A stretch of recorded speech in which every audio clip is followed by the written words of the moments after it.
Hello everyone, it's me again, Sir Roland, and welcome to another day of fun and learning with me. At kung bago ka pa lang sa channel ko, ay huwag kalimutang mag-subscribe and hit the notification bell para updated ka sa mga susunod kong videos.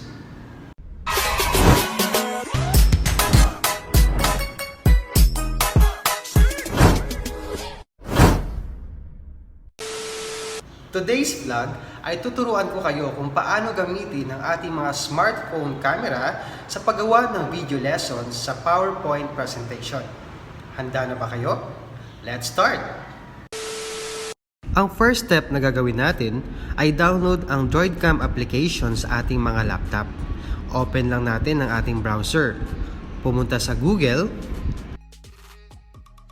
at i-type ang DroidCam.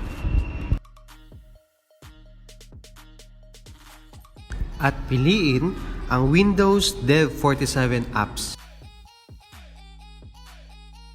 I-download ang DroidCam client.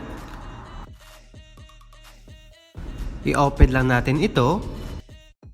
Pagkatapos, pwede mo na ito i-install sa inyong laptop.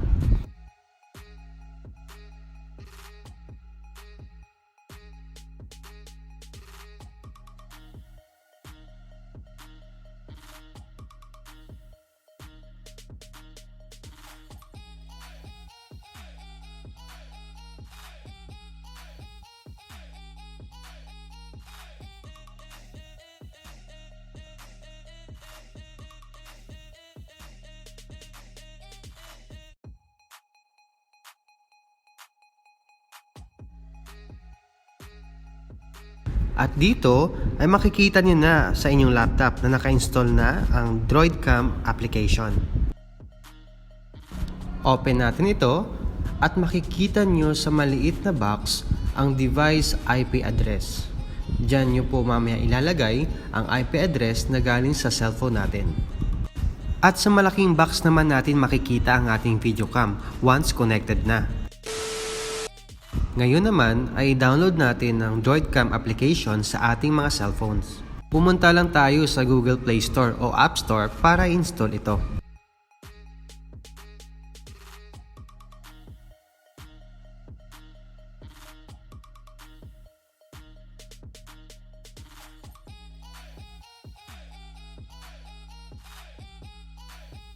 Once na na-install na, ay open natin yung app. Next lang po natin at i-allow yung mga settings.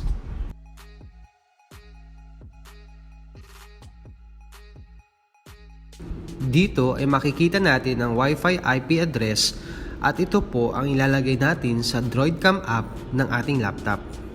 Open lang natin ulit ang DroidCam app ng ating laptop at itatype na natin ang Wi-Fi IP address na galing sa ating cellphone.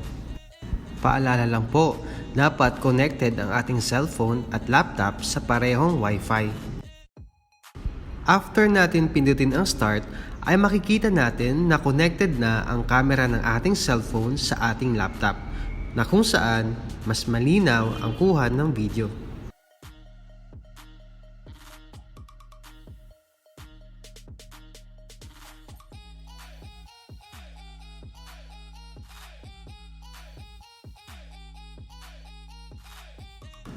Pwede na natin ito gamitin as a video cam sa paggawa ng ating mga video lessons. Bago tayo magsimula ng ating lesson, ay palitan muna natin sa settings ang ating gagamiting camera from integrated to DroidCam source. Dito po ay mas malinaw tayong makikita ng ating mga estudyante.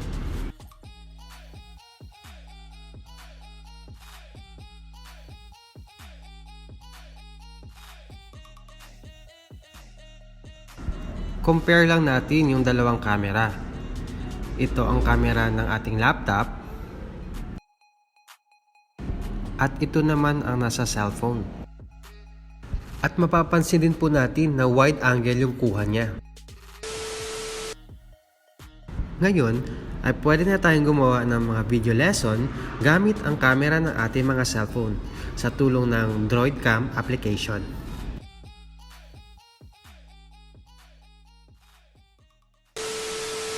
Sana ay may natutunan kayo sa video tutorial ko ngayon. At kung nagustuhan nyo ito, ay huwag kalimutang magbigay ng thumbs up at i-share nyo na rin sa inyong mga kaibigan. Thank you everyone at see you po sa aking next videos.